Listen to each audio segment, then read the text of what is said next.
what evil lurks in the hearts of men. The Shadow knows.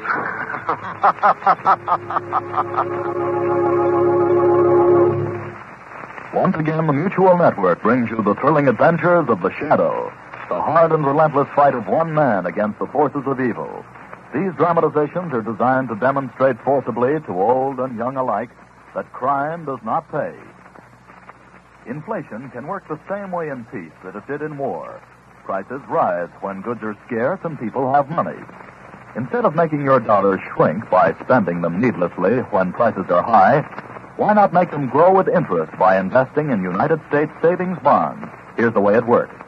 $75 invested now each month in U.S. savings E-bonds will in 10 years turn into an income of $100 each month for as long a period as you bought the bonds. It's as simple and as sure as that, and easiest when you use a payroll savings plan. Without missing a dollar, you'll be amazed how savings grow the E-bond way. $4 for every 3. But now, the Shadow. The Shadow, who aids the forces of law and order, is in reality Lamont Cranston, wealthy young man about town.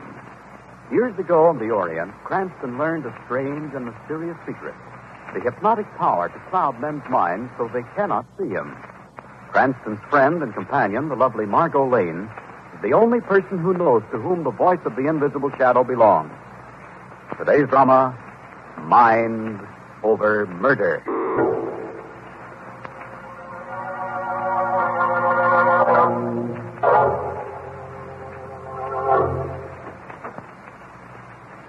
Did you ring, Miss Emily? Yes, Brooks.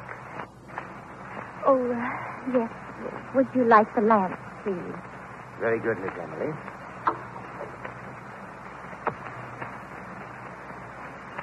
Is there anything else? Oh, I'm so lonely, Brooks. Please sit down. Why, Miss Emily, I'm only a servant in your household. But you're the only one I can talk to. Please, Brooks. Very well, Miss Emily. But suppose your sisters, Miss Abigail and Miss Matilda, were to... I don't care. They're mean. I can't stand to live with those miserable, coughing old maids anymore. They have made your life unhappy, haven't they? Mm. Oh, take me away, Brooks. I love you. You know I love you. Well, Miss Emily. Let's run away from this house together. But you'd never be happy, Miss Emily, living on the salary that the butler could offer you. Oh, you mean you'd never be happy? I'm thinking only of you, Miss Emily. I want you to be happy in your proper place in life. Oh, Brooks. You do love me. Yes, Miss Emily, you know I do. Oh, well, Abigail has inherited everything. And my next oldest sister, Matilda, inherits it from her. They can't live much longer. Then I fall in line. Just be patient, Brooks. We can wait. But we'll both be quite old by then. Oh, yes. But what can we do, Brooks, except wait? Why not see to it that both your sisters die sooner than we expect? Die? There are ways that they could die which need not involve us. I don't know what you're saying. Suicide is a way. The town knows how eccentric this whole family is. If it looked as though they killed themselves, it could be so easy, Miss Emily. First the oldest, Miss Abigail, then Miss Matilda next, and then the fortune would be ours. Oh. But I'm afraid I'm shocking you. Oh, no. No, Brooks, you're not shocking me. Suicide. Oh, but do you think they really would do it?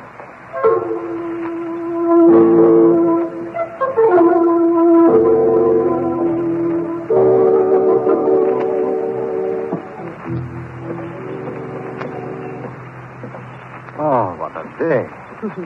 Margot, I admire your spirit collecting for the Red Cross. I admire your energy. I admire your stamina. But you're wearing me out. I have just 2 more homes to visit, darling, and then we'll relax someplace at dinner. Now, look at that group of people standing over there. Yeah, they're looking up at something in the old house across the street, I guess. Margot, wait. What? Look, there's a woman, standing up in that attic window ledge above the street. Oh. She's going to jump. Oh, there's someone behind it. They're going to grab her. I thought I saw someone, too, for a moment. Oh, yes, she is going back in. No, she isn't. Somebody! Oh, she did it. She jumped. Maybe not, Margot. Maybe she was pushed.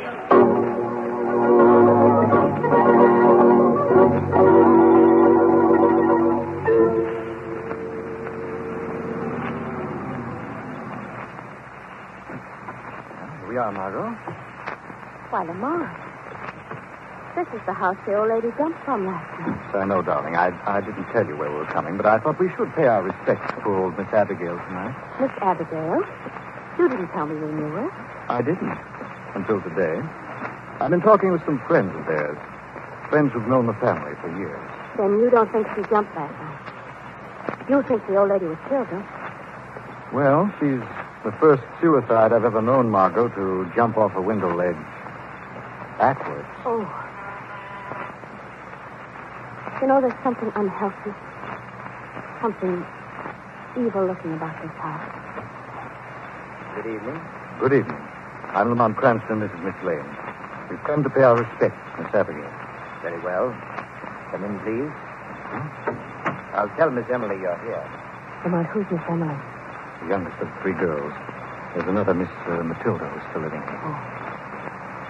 There's the coffin across the hall there in the parlor. Oh, Lamont, what a shadowy business. There's no light but those candles on the foot of the coffin. Mr. Carter? Miss Lane? Yes. You must be Miss Emily. Oh, yes. We were both friends with Miss Abigail. So Brooks told me. I suppose she did have friends as Matilda and I never met. It must have been so tragic for you, your sister's sudden death. Please excuse my sister Matilda for not appearing. She's so upset by Abby's death. Not that upset, Emily, dear. I can look at her now. Matilda. You didn't want me to see her, did you? You're afraid of what I might say. You'd better go to your room. You can't boss me now. I hold the purse strings for this family now. Matilda, keep away from that coffin. I laugh in her face. I laugh in her dead face now. You both think I'm crazy. Oh, I'm dreadfully sorry, Mr. Cranston. My sister's completely undone. Don't you start trying to boss me. Or do you want something to happen to you, too? Come on. We better leave. Margot, wait. Mr. Carter, our lawyer, he's on my side now. He's my friend against both of you. He told me I inherit all the money now, and I can laugh at Abigail now. You're dead, Abigail, and I've got the money. Matilda, stop this instant. Come away from that coffin. You have the money and Emily the good looks, but I'm in charge now. Matilda! Emily, don't you ever strike me again. I run this house now. I run this house now. Oh, I'm so sorry this had to happen. You can understand why I'm afraid to leave her alone. Mr. Carter, our family lawyer, the only one who can control her. Oh, of course. Lamont, we really should leave. I'll show you to the door. Thank you. Again, I'm very sorry. She's terribly upset. Quite all right, William.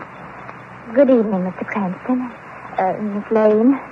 I must go to my sister now. Good night. Good night, Miss Emily. Oh, poor Miss Emily. Yes. Looks like she has plenty on her hands. And Miss Matilda seems glad her sister was dead. Yes. So their lawyer Carter's the only one Matilda trusts. Margot, let's go see Mr. Carter.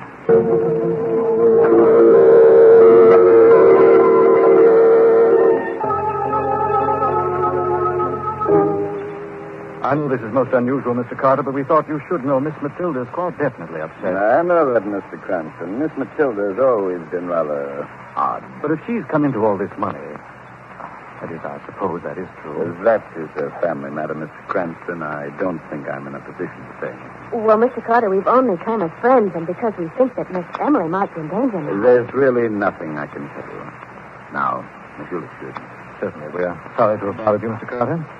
Bye. Darling, that was a brush off. I was right, Margot. He knows something he's not telling. Well, maybe, but we certainly didn't get very far. Margot, somehow I've got to get a look at that will. But how? Miss Matilda does inherit everything, and she's mentally unbalanced. Look, Lamont, there's Mr. Carter coming out of his office now. Well, he's crossing to the telephone booth. Yeah. It's funny, he wouldn't use his own office telephone. He didn't want to take a chance on being overheard, obviously. I'm going over to that booth. Wait here, darling, I'll be right back. Yes, but Lamont will see you. Not the shadow, he won't. Well, Dennis, I'm sure I had a nickel change. Ah, here it is.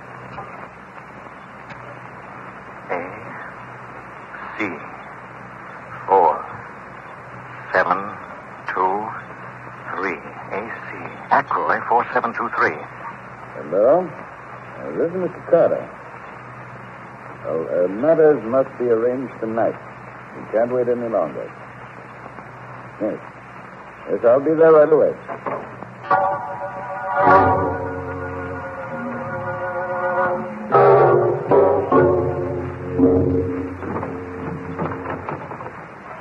All set, Margot? I checked on the number he called. How did you do that? I watched him dial, then I called the telephone company. The number, Ackroyd 4723, is that house, Margot. Did he talk to Matilda? He could have. I couldn't hear the voice on the other end of the line. Mr. Carter came out of his office and left again while you were in the phone booth.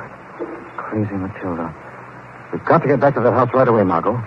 Miss Emily may really be in danger now.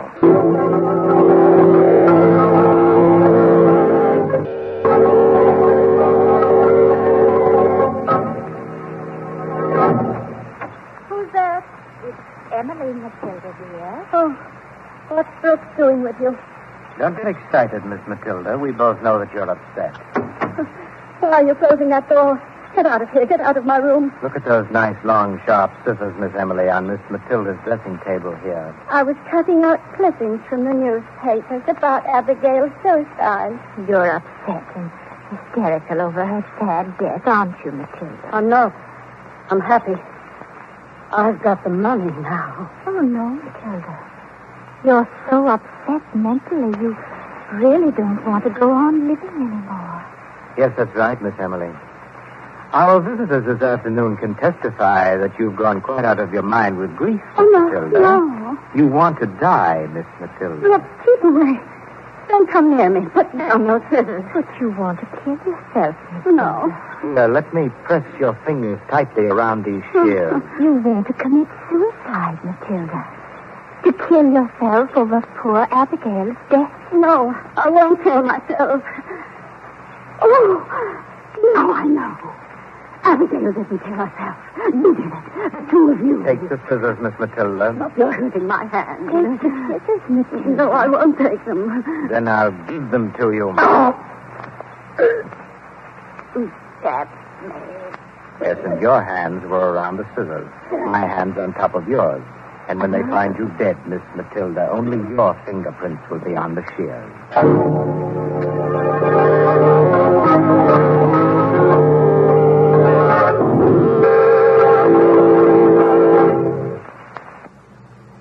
For the men now overseas, the warmth and hospitality of the Red Cross Recreation Club is the one bright spot in their arduous task yet to be completed. The Red Cross Club is G.I. Joe's home away from home, and wherever he sees the sign of the Red Cross, he knows that America isn't really thousands of miles away. So give as generously as you can to help your Red Cross fight this battle against loneliness, as well as all its other conflicts with disaster. Now again, the Shadow.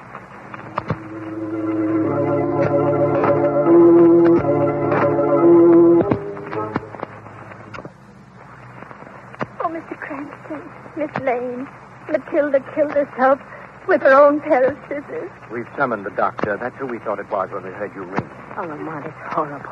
Where were you, Miss Emily, when this happened? We were downstairs. I was serving tea. Miss Emily asked Miss Matilda to join her, but she refused. Miss Matilda's been acting rather peculiarly lately. I see. Miss Emily, where is your lawyer, Mr. Carter? I just tried to phone him, Mr. Cranston, but he's gone out. He hasn't been here? No, he hasn't been here. Of course, he has his own key, and he comes and goes as he chooses. Miss Emily. What's wrong with that? He's known us for years. Someone just came in downstairs. Perhaps that's Mr. Carter now. Wait here. I'll go out in the hall and see who it is. Mr. Carter? Oh, Mr. Cranston, you here? Something's happened. What's wrong? Been another death in the family, Mr. Carter. Another sister has just killed herself. Miss Matilda.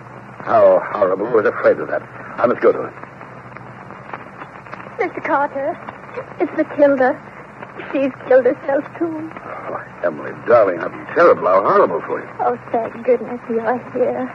Oh, what a comfort having you here when they both died so tragically. Now, don't worry, Emily. I'll take care of everything. I'll handle everything. We've summoned the doctor, Mr. Carter. Well, I'd better go back to the office and make arrangements for the funeral and everything. Oh, not now, Mr. Carter. Not yet, please. I'll be back, Miss Emily. I must go back now. All these details, well, they just can't wait. I'm afraid we'd better leave too now, Miss Emily. If there's anything we can do, just... Oh, you're very kind, Mr. Cranston. No, there's nothing right now. Come then, Margot. We'd better be going now. We have some business, too, that can't wait. Lamont, you're going in to see Mr. Carter now, aren't you? Yes, Margot. He'll be alone in his office now at this time of night. Well, what is it? What do you suspect? Carter has plenty to tell, darling, and right now the shadow is going to find out just what he's hiding and how much he knows.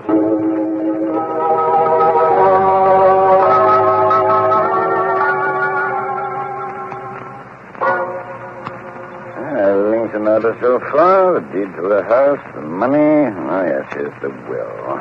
In the event that all three sisters should perish... The estate shall be the sole property of this legal representative and family lawyer. So that's what you're hiding, Mr. Carter. Who's that? A shadow, Mr. Carter. The shadow has discovered the secret you're trying to hide. No, it can't be. I can't see anyone. Yet I hear a voice. Voice that reads the will over your shoulder. The shadow knows you inherit a house and fortune when the three sisters die. But they killed themselves, both Miss Abigail and Miss Matilda. You killed them, Carter. As you plan to kill Miss Emily next. No, let me out. Let me out of here. You listen to my voice, I have to pin you to the wall. Let me go. Something holding me. You killed those two sisters to inherit their money. You were in the house when Miss Abigail was pushed from that ledge. You were in that house earlier tonight and returned playing innocent after killing Miss Matilda with her own pair of shears. That's a lie. You knew she was dead when you came into that house. You named her instead of Miss Emily before you knew which was dead. You aren't real. You can't be.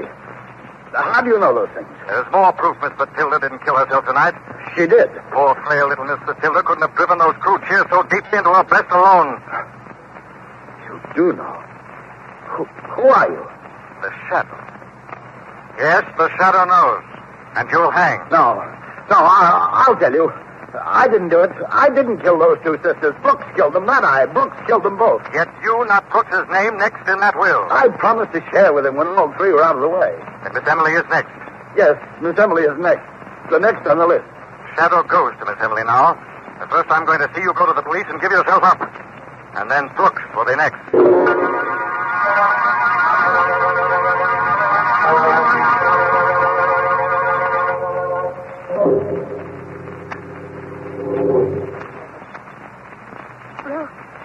Miss Emily, what are you doing up here in my room?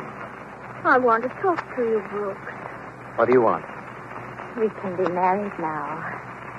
We've got the money, and both my sisters are gone. When will we be married, Brooks? We're not getting married, Miss Emily. What are you saying? You've been a fool. You said you loved me. I loathe you, Miss Emily. Oh, no.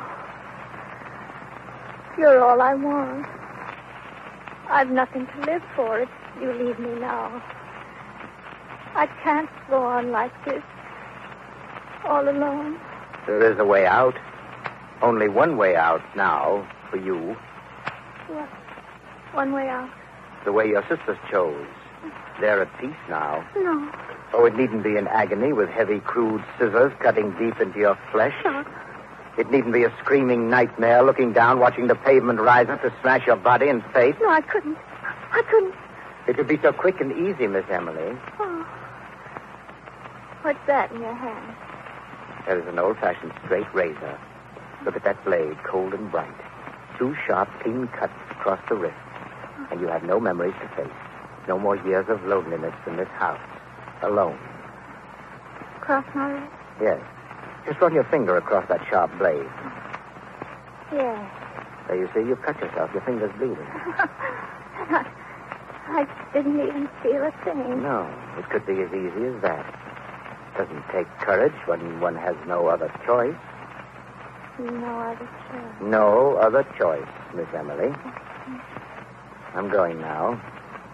Shall I leave the razor with you? Miss Emily, you want the razor? Yes, Brooks. I'll take the razor. Will that be all, Miss Emily? No. No, that's not all, Brooks. I have the razor now. And I'm going to slit your throat. You devil! I'll slit your throat. You can't leave me. Got your hands. You can't harm me now. You thought you could talk me into killing myself. You'd like that, wouldn't you? All you want is the money. Yes, you fool, and I'm going to get it if I have to No. kill you myself. They'll never find your body. You're coming down into the cellar with me. The cellar? Yes, the furnace. There's a roaring fire burning down there. No, Bruce. No. One blow will do the trick. That did it, Miss Emily. Now I'll carry you down to the basement and the furnace.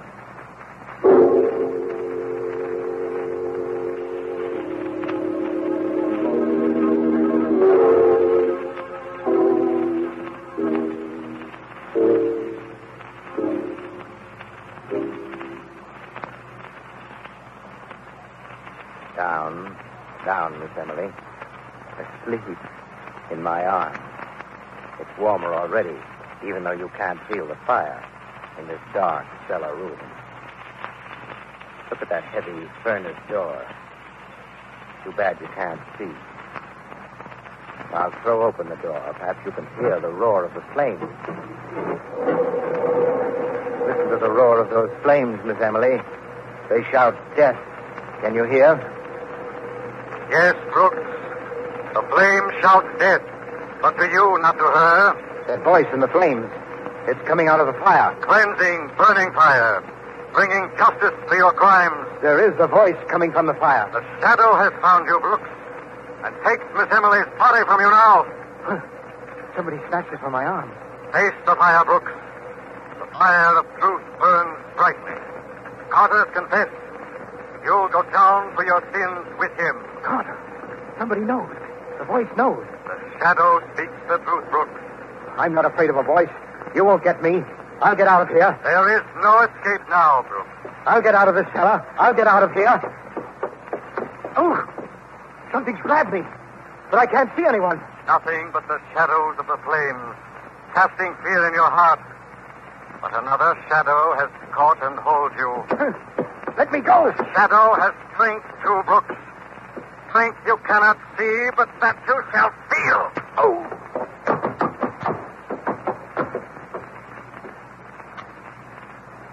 Your body will rest there on the cellar floor beside Miss Emily in the firelight until the police arrive. The shadow will see that justice is done.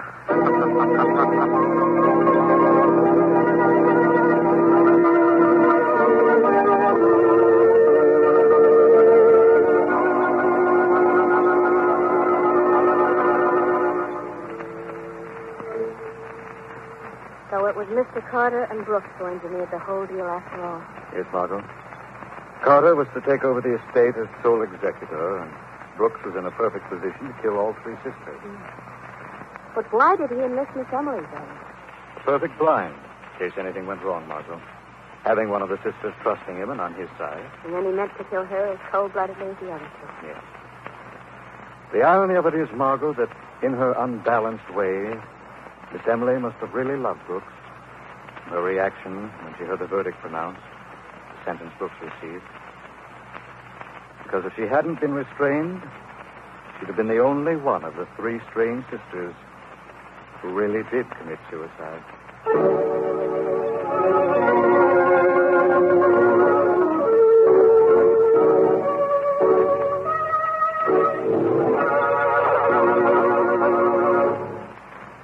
Are you interested in engineering, electronics, ship design, travel, and a steady job?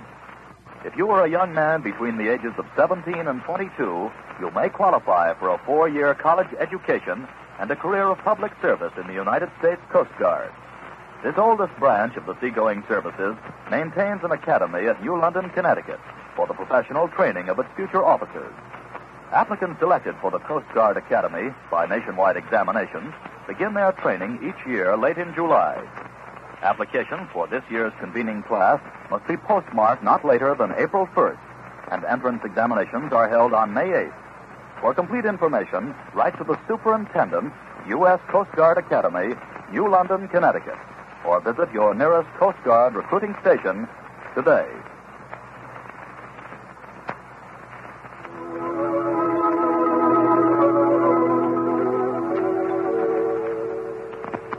This story is copyrighted by Street and Smith Publications, Incorporated.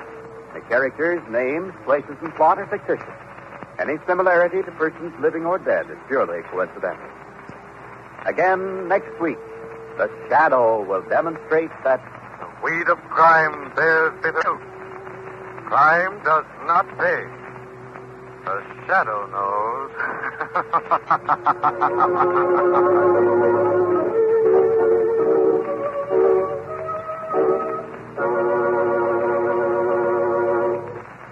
Next week, same time, same station, the Mutual Network will bring you another strange and thrilling adventure in the Shadow's daring battle against the forces of evil. Be sure to listen. Remember, give to the Red Cross for its wide and diversified program of service to humanity. This is the Mutual Don Lee Broadcasting System.